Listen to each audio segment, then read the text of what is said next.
திரு குமரி ஆனந்தன் அவர்களுடைய மறைவு தமிழக அரசியல் களத்தில் ஒரு முக்கியத்துவம் வாய்ந்ததாகவும் பார்க்கப்படுது. அந்த தொடர்பு குறித்தும் திரு குமரி ஆனந்தன் குறித்தும் பகிர்ந்துக்கோங்க சார்.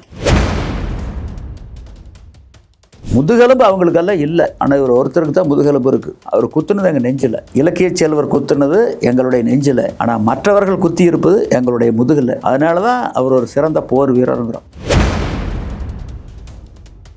இறக்குமதி மதுக்களும் இந்திய தயாரிப்பு அயல்நாட்டு மதுக்களும் கள்ளை விட நல்லவை என நிரூபித்து விட்டால் கள்ளியக்கம் தன்னுடைய நிலைப்பாட்டை மாற்றிக்கொள்ளும், தோல்வி தவறை ஒப்புக்கொள்ளும், 10 கோடி ரூபாய் பரிசும் கொடுக்கும்னு சொன்னோம். யாருமே வரல, அரசியல் கட்சி வரல, ஆட்சி தரப்பில் வரல. எதற்கு உங்களுக்கு கட்சி, எதற்கு கட்சியில் பொறுப்பு, எதற்கு உங்களுக்கு ஆட்சி?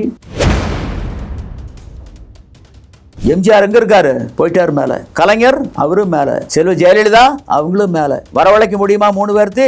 முடியாது. அதுக்கு பின்னாடி ஆதாயம் தேடியவர்கள் யாரு?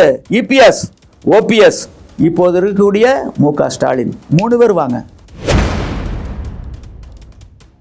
ஒண்ணு ஆணாருங்க, பொண்ணாருங்க. நீங்க மீனுக்கு வாழை பாம்புக்கு தலையும் காட்டாதீங்க. இது விளைநிலம், உங்களுடைய வேட்டைக்காடு அல்ல. இதுக்கு என்ன பதில் சொல்றீங்க? தலைமை பதில் சொல்லி ஆகணும். இன்னைக்கு விஜய் வந்திருக்காரு. அவர் என்ன சொல்றாரு? எங்களுக்கு திமுகவுக்கு தான் போட்டி அப்படின்னு சொல்றாருல. சரி, அவர் என்ன நிலைப்பாடு? கல் விடுதலையில் உடன்பாடா முரண்பாடா? உடன்பாடுனா வரவேற்கிறோம், பாதுகாப்பாரனா நிற்கணும். முரண்பாடுனா வாதத்துக்கு வரணும். வாங்க.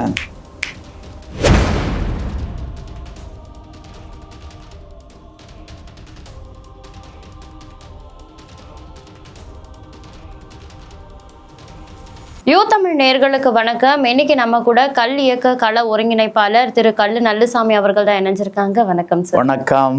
திரு குமரி ஆனந்தன் அவர்களுடைய மறைவு தமிழக அரசியல் களத்துல ஒரு முக்கியத்துவம் வாய்ந்ததாகவும் பார்க்கப்படுது. அவருக்கும் உங்களுக்குமான அந்த ஒரு தொடர்பு அரசியல் களத்துல பல அதிர்வுகளை ஏற்படுத்தி இருந்தது. அந்த தொடர்பு குறித்தும் திரு குமரி ஆனந்தன் குறித்தும் பகிர்ந்துக்கோங்க சார். குமரி ஆனந்தன் இலக்கிய செல்வர், தமிழுக்கு தொண்டாற்றியவர். 4-5 முறை தமிழக சட்டப்பேரவை உறுப்பினராக இருந்தவர். ஒரு முறை நாடாளுமன்ற உறுப்பினராக இருந்தவர். தமிழில் முதல் அவர்தான் பேசியவர் பாராளுமன்றத்தில். அவர் ஒரு தமிழ் ஆர்வலர், இலக்கிய செல்வர். எங்களுக்கு அவங்களுக்கு நல்ல உறவு உண்டு. ஒன்றிலே மட்டும் முரண்பாடு. எங்களை பொறுத்தளவில் கள் உணவு, கள்ளுக்கு வைத்திருக்கக்கூடிய தடை என்பது அரசியலமைப்பு சட்டத்துக்கு எதிரானது, உலகளாவிய நடைமுறைக்கு மாறானது. இது எங்களுடைய நிலைப்பாடு. அவர் கள் உணவு அல்ல, அது ஒரு மது, அது ஒரு போதைப் பொருள், தடை செய்யப்பட வேண்டிய பண்டம் என்ற நிலைப்பாட்டை இறுதி வரை கொண்டிருந்தவர். இந்த ஒன்றில் தான் 2 பேர்த்துக்கு முரண்பாடு, மற்றபடி எல்லாமே உடன்பாடு. எங்களை பொறுத்தளவில் ஒழிக்கப்பட வேண்டியது போதைப்பொருள். இலக்கிய செல்வரும் இதில் மாறுபட்ட கருத்து இல்லை. போதைப் பொருளுங்கிறது எது? ராஜபோதை என்று சொல்லக்கூடிய ஓபியம், அபின், கஞ்சா, marijuana, pethidine, heroin, brown sugar, cocaine, LSD, China white, போதை காளான். மதுங்கிறது எது? பிராண்டி, விஸ்கி, ரம்மு, சாராயம், வோட்கா, இவைகள்லாம் மதுக்கள். கள்ளுங்கிறது என்னென்னா உணவின் ஒரு பகுதி. இது எங்களுடைய வாதம். இது எதோடு வைக்கணும்னா பழைய சோத்தோட, மோரோட, தயரோட, பழச்சாத்தோட, தேனோட தான் வைக்கணும். இதை போய் டாஸ்மாக் மதுவோட, இறக்குமதி மதுக்களோட ஒப்பிடுவது என்பது பசுவையும் பன்றியையும் ஒரே பட்டியல் அடைக்கச் சொல்வதை போன்றது அப்படிங்கிற எங்களுடைய நிலைப்பாடு. நாங்கள் 20 ஆண்டுகளாக கள்ளியக்கம் நடத்திட்டுருக்குறோம். முதல்ல கள்ளுமறு தடை செய்யப்பட வேண்டிய போதைப் பொருள் தான் என நிரூபிப்போருக்கு 1 லட்சம் பரிசுன்னு அறிவித்தோம். 2011 யாருமே வாதிட வரல. ஒரே ஒரு நபர் தான் வந்தார். அவருக்கு தான் முதுகெலும்பு இருக்குது. அவர் தான் இலக்கிய செல்வர் குமரி ஆனந்தன். அந்த வாதம் இக்ஸா அரங்கத்தில் எழும்பூரில் நடந்தது. அந்த நடுவர் ஆறுமுகம், அவர் ஓய்வு பெற்ற மாவட்ட நீதிபதி, அவர் தான் அழைச்சிக்கிட்டு வந்தார். அந்த வாதம் நடந்தது. இலக்கியத்திலேருந்து மேற்கோள் காட்டினார், நாங்களும் இலக்கியத்திலேருந்து மேற்கோள் காட்டினோம். அதுக்கு பின்னாடி பார்த்தீங்கன்னா ஒரு தகராறில் போய் முடிஞ்சுது.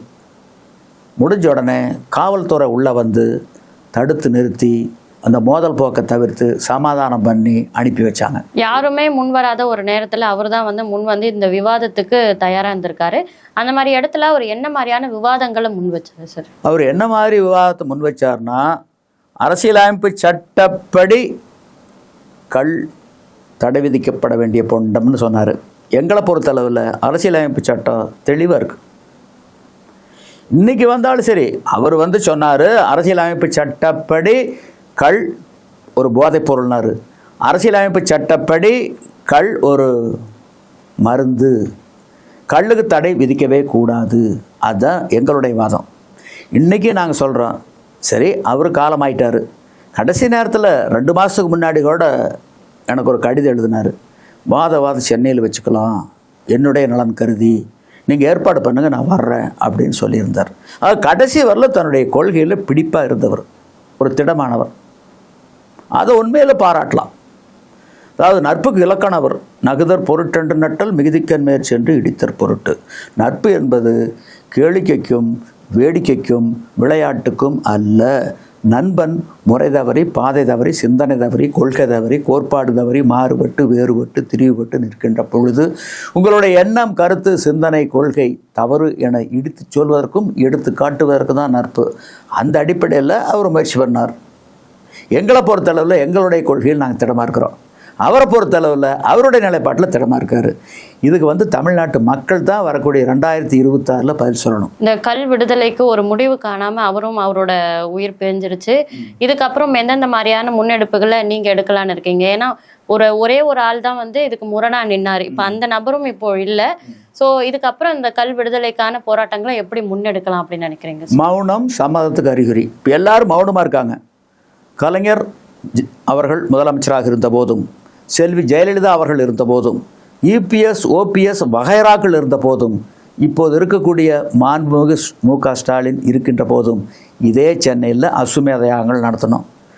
ராஜரத்னம் விளையாட்டு அரங்கத்திலிருந்து அந்த குதிரையை தெற்கு போர்சாலை வரல விட்டோம். அந்த குதிரையை தடுத்து நிறுத்தி வாதிட்டு கள்ளுமறு தடை செய்யப்பட வேண்டிய போதைப் பொருள் தான் மதுதான். இறக்குமதி மதுக்களும் இந்திய தயாரிப்பு அயல்நாட்டு மதுக்களும் கள்ளை விட நல்லவை என நிரூபித்து விட்டால் கள்ளியக்கம் தன்னுடைய நிலைப்பாட்டை மாற்றிக்கொள்ளும், தோல்வி தவறை ஒப்புக்கொள்ளும், 10 கோடி ரூபாய் பரிசும் கொடுக்கும்னு சொன்னோம். யாருமே வரல. அரசியல் கட்சி வரல, ஆட்சி தரப்பில் வரல. எதற்கு உங்களுக்கு கட்சி, எதற்கு கட்சியில் பொறுப்பு, எதற்கு உங்களுக்கு ஆட்சி? இதுதான் சென்னை பிரகடனம்னு முடித்தோம். ஆனால் முதுகெலும்பு அவங்களுக்கெல்லாம் இல்லை. ஆனால் இவர் ஒருத்தருக்கு தான் முதுகெலும்பு இருக்குது.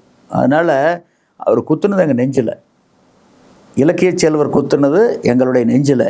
ஆனால் மற்றவர்கள் குத்தி இருப்பது எங்களுடைய முதுகில். அதனால தான் அவர் ஒரு சிறந்த போர் வீரருங்கிறோம். இலக்கிய செல்வரை மரம் மானம் மாண்ட வழிச்செலவு தேற்றம் என 4 ஏமம் படைக்கு.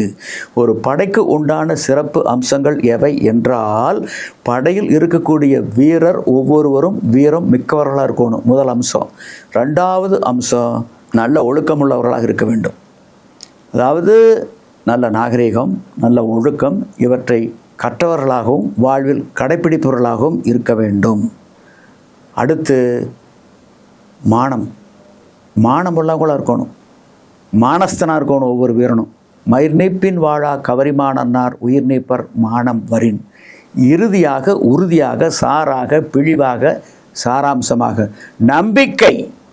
இந்த போரில் கால் பதித்தால் வெற்றி உறுதி என்ற நம்பிக்கையில் தான் ஒவ்வொரு வீரனும் களத்தில் கால் பதிக்கணும். ஐயோ நாம் திரும்பியா வரப்போகிறோம் அப்படிங்கிற எண்ணத்தில் போர்க்களத்தில் கால் பாய்ச்சிட்டா என்னதான் ஆர்ம்ஸ் அம்யூனிஷன் வெப்பன் இருந்தாலும் அந்த படை வெல்லாதுங்கிறார் வள்ளுவர். அந்த மாதிரி திடமாக நம்பிக்கையோடு நின்றவர் கடைசி வரல. உண்மையில் ஒரு வீரனுக்கு அழகு. அதில் வெற்றி தோல்விங்கிறது 2வது. கல் விடுதலை போராட்டத்தில் தன்னோட உயிர் பிரிகிற வரைக்கும் அவரோட நிலைப்பாட்டில் வந்து ரொம்பவே ஸ்ட்ராங்காக, நாங்களும் எங்களோட நிலைப்பாட்டுக்கு இன்னைக்கு நாங்கள் தயாராக இருக்கிறோம். இன்னைக்கு 8 கோடி மக்கள் யார் வந்தாலும் சரி, ஏன் நீங்களே வந்தாலும் நாங்கள் தயாராக இருக்கிறோம். இன்றைக்கி என்ன பண்ணுறாங்க இந்த அரசாங்கம், எங்களுடைய முதுகில் குத்துறாங்க. நாங்கள் சொல்கிறோம், வாதத்துக்கு வாங்க, வாங்கிக்குங்க 10 கோடி. இப்போ முதலமைச்சர் வரலாமில்ல, சரி விடுங்க. எம்ஜிஆர் காலத்தில் தான் தடை வச்சாங்க. எம்ஜிஆர் எங்கே இருக்கார்? போயிட்டார் மேலே. கலைஞர் அவரும் மேலே. செல்வி ஜெயலலிதா அவங்களும் மேலே. வரவழைக்க முடியுமா 3 பேர்த்தி? முடியாது. அதுக்கு பின்னாடி ஆதாயம் தேடியவர்கள் யார்? இபிஎஸ் ஓபிஎஸ் இப்போது இருக்கக்கூடிய மு.க. ஸ்டாலின் 3 பேர் வாங்க. எதிரும் புதிராக இருக்கீங்கல்ல, ஒன்றிணைந்து வாங்க, உட்காருங்க, அந்த வாதத்தில் வெற்றி பெறுங்க. திரு குமரி ஆனந்தன் வந்து உங்களுக்கு எதிராக விவாதம் பண்ண வரும்பொழுது அவருக்கு ஆதரவு கரம் நீட்டியவர்கள் யாருன்னா இருக்காங்களா சார்? எனக்கு தெரியும் யாரும் இல்லை. ஆதரவு கரம் நீட்டிங்க முயற்சி அது. அவரு சில பேர்த்த அழைச்சிக்கிட்டு வந்தாரு. எங்க தரப்புலயும் சில பேர் வந்திருந்தாங்க. எல்லாருமே காங்கிரஸ் கட்சியை சேர்ந்தவர்கள். அதுல வந்து மோதல் வந்ததாங்க, அவ்வளவுதான வெளிய. அதுக்கு பின்னாடி வந்து 1 லட்ச ரூபா, அப்போ 1 லட்ச ரூபா 1 லட்ச ரூபா பணம் எனக்கு கொடுக்கணும், ஆறுமுக தீர்ப்பு சொல்லிட்டாரு நீதிபதி, அவர் கொடுக்கல அப்படின்னு சொல்லி காவல்துறை தலைவர்கிட்ட 3-4 மாதத்துக்கு முன்னாடி என் மேலே ஒரு புகார் கொடுத்தாரு. கரூர்லேருந்து 3 முறை எனக்கு அழைப்பான அனுப்புனாங்க காவல் நிலையத்திலேருந்து. அப்புறம் காவல் நிலையத்துக்கு போய் எழுதி கொடுத்தேன், தீர்ப்பினுடைய நகல் எனக்கு வேணும், நீங்கள் நகலை பெறாமல் முகாந்திரம் இல்லாமல் எனக்கு அழைப்பானை அனுப்புனீங்கன்னா you are also the accused person, உங்கள் மேலே நான் நடவடிக்கை எடுக்க வேண்டியது இருக்கும் அப்படின்னு எழுத்து மூலமாக கொடுத்த பின்னாடி கப்புன்னு போட்டாங்க. இதுதான் நடந்தது. 2வது, இன்றைக்கி சொல்கிற தமிழ்நாடு அரசு மீது போராளிகள் பனைகளிலிருந்து தென்னைகளிலிருந்து இன்றைக்கும் அரசியலமைப்பு சட்டத்தை முன்னிறுத்தி கள் இறக்கி சந்தைப்படுத்தி கொண்டிருக்கின்றார்கள். அவர்கள் மீது தமிழ்நாடு அரசு மதுவிலக்கு சட்டப்படி நடவடிக்கை எடுத்தால் நாங்கள் வரவேற்போம். முறைகேடாக மதுவிலக்கு சட்டத்துக்கு மாறாக பொய் வழக்கு பதிவு செய்கின்றார்கள், கலயங்களை உடைக்கின்றார்கள், பாளைகளை வெட்டுகின்றார்கள், மிரட்டுகின்றார்கள். இவைகளெல்லாம் சட்டத்துக்கு புறம்பானவை. ஆக இன்னைக்கு கள் இறக்குறோம். யார் குற்றவாளி? இவ்வளவு விஷயம் தெரிஞ்சா திரு குமரி ஆனந்தன் அவர்கள் வந்து அதற்கு எதிராக விவாதம் பண்ண வந்தாரு சார். பண்ணாரு. அவருடைய நிலைப்பாட்டில் சரியா இருந்தார். இன்னைக்கு அரசு தன்னுடைய நிலைப்பாட்டில் சரியா இருக்கணும், எங்களோட வாதத்துக்கு வரணும். நாங்கள் தான் சொல்கிறோமே, திறந்த புத்தகம் வாங்க. 8 கோடி மக்களில் நீங்கள் வந்தாலும் நீங்களே வந்து வெற்றி பெற்று விட்டாலும் கள்ள இயக்கம் தன்னுடைய நிலைப்பாட்டை மாற்றிக்கொள்ளும், தோல்வியை தவறை ஒப்புக்கொள்ளும். உங்களுக்கு தனிப்பட்ட முறையில் 10 கோடி ரூபா பரிசு கொடுக்கும், வாங்கல. இல்லை யாராச்சும் ஆற்றல் உள்ள நபர் அடையாளம் கண்டு 8 கோடி மக்களில் அழைச்சிக்கிட்டு வாங்க, அவருக்கு கொடுத்துடலாம். அப்படின்னா எதுக்கு 8 கோடி மக்கள் தமிழ்நாட்டில் உயிரோடு இருக்கணும்?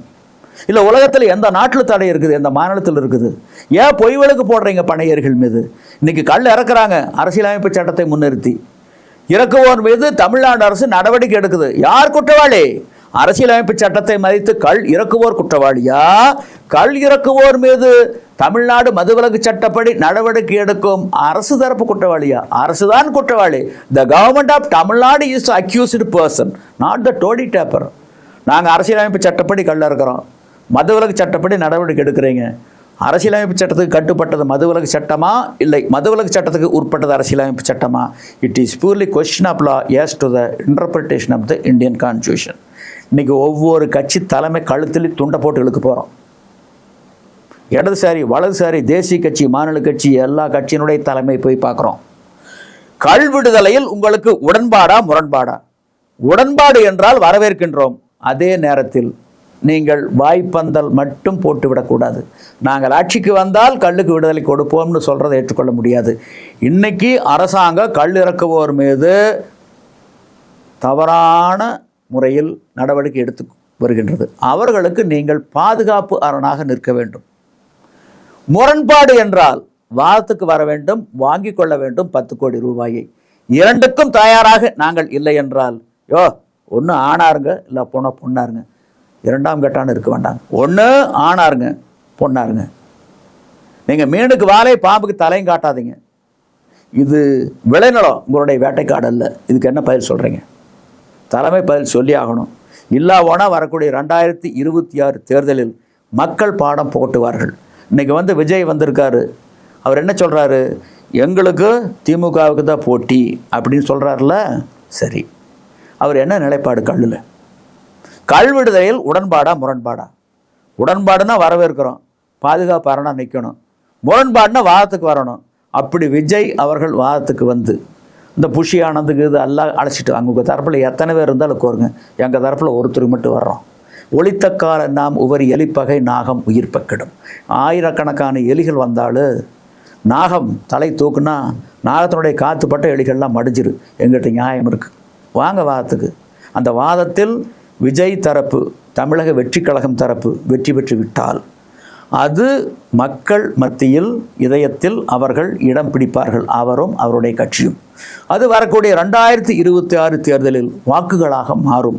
ஆக நீங்கள் வெற்றி பெறுவீர்கள், ஆட்சியை பிடிப்பீர்கள், முதலமைச்சர் ஆவீர்கள். அந்த வாய்ப்பை நாங்கள் உருவாக்கி கொடுக்குறோம். வாங்க. இலக்கிய செல்வர் குமரி அனந்தன் அவர்கள் காலமாகிவிட்டார்கள். அவருடைய நிலைப்பாடு என்ன? கள்ளுக்கு விடுதலை கொடுக்கக்கூடாது, கள்ளும் ஒரு போதைப் பொருள்தான். அவர் கொண்டிருந்த கொள்கையில் யாராவது உடன்பாடு என்றால் வாதத்துக்கு வரலாம், தாராளமாக வரலாம். கள் இயக்கம் எதிர்கொள்ளும். நாங்கள் என்ன கேட்குறோம்னா, எங்களை நல்வழிப்படுத்துங்கள்னு தான் கேட்குறோம். வாங்க, வாதத்துக்கு எங்களை நல்வழிப்படுத்துங்க. இதன் மூலமா அவருடைய ஆத்மாவும் இதன் மூலமாக அவருடைய ஆத்மாவை தாராளமாக சாந்தி அடையும். இவ்வளவு நேரம் நேர்காணல் இணைந்து திரு குமரி ஆனந்தன் குறித்தும் கல் விடுதலை குறித்தும் நிறைய தகவல்களை பகிர்ந்துகிட்டதுக்கு ரொம்ப நன்றி. நன்றி நன்றி நன்றி.